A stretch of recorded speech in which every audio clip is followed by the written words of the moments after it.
The last night in the house, Aduni sat alone on the floor, holding a plastic bowl of beans she could no longer eat.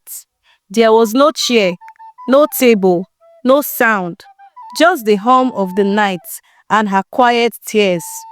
It was the same house where she had once danced with her son after his first school prize.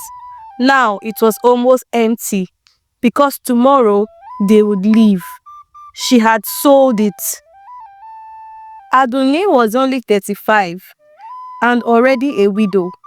Her husband, Tayo, a bricklayer, he died on the road, crushed by a truck whose brakes failed on a rainy highway. He left behind a small house, a young son and a wife with calloused hands and a quiet strength. The house, 2 rooms and a leaking roof, was the only thing nobody could take from her. Her relatives had already claimed the land. The bank took his car. What she had left was herself and her son, Samuel. He was only 13. Aduni had learned to sew from her mother. She brought out her rusted black sewing machine, cleaned it with engine oil, and began to stitch. She sewed school uniforms, Sunday dresses, and wrapper blouses, morning to night, sometimes by candlelight. When the sewing wasn't enough, she started selling the items in the house. The television first, then the plastic chairs. Then she rented out one of the 2 rooms to a woman with 2 children. It hurt, but she said nothing. She simply watched her son read by lantern light and prayed the house would hold them one more year. Behind the house, her husband had once bought a small piece of land.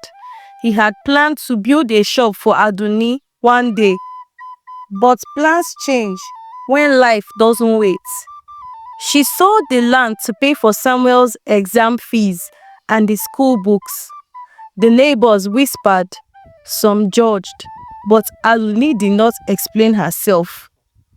Every time she saw her son in his school uniform, walking with his books tightly clutched, she reminded herself this was her purpose now, to keep him moving forward, even if she had to fall back. The sewing machine broke. She didn't fix it. She sold it. With the money, she paid for school materials and food. Then she started washing clothes for market women and wealthy wives in town. Long hours, cold water, cracked hands. Her fingers began to peel. Her knees ached. Her skin dried from too much soap, but she worked. And when her son returned from school, she would hide her pain with a smile, serve him rice without meat, and ask him about his classes. She never told him she had gone without food that day. He never asked. Then came the biggest sacrifice, the house. It was the last thing she owned, the last physical memory of her husband, the only shelter they had. But Samuel was preparing for a national exam.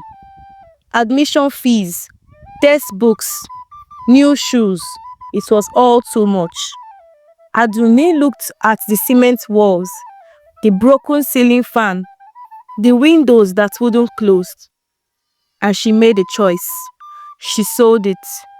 When Samuel came home that evening, she told him gently, I sold the house. We had to leave in 3 months. He didn't speak. He just nodded, then went to his room and cried alone. They moved into a single rented room near the market. No toilet, no kitchen, just one mattress on the floor and a thin curtain for privacy. The roof leaked during rain, but Samuel continued his education. Aduni continued her washing work. She sometimes did odd jobs, cleaning shops, fetching water for old women, helping children with homework for small change. She never stopped moving. And though her clothes were worn, her eyes always watched her son. That was her dream now, that he would finish, that he would become something greater than this life.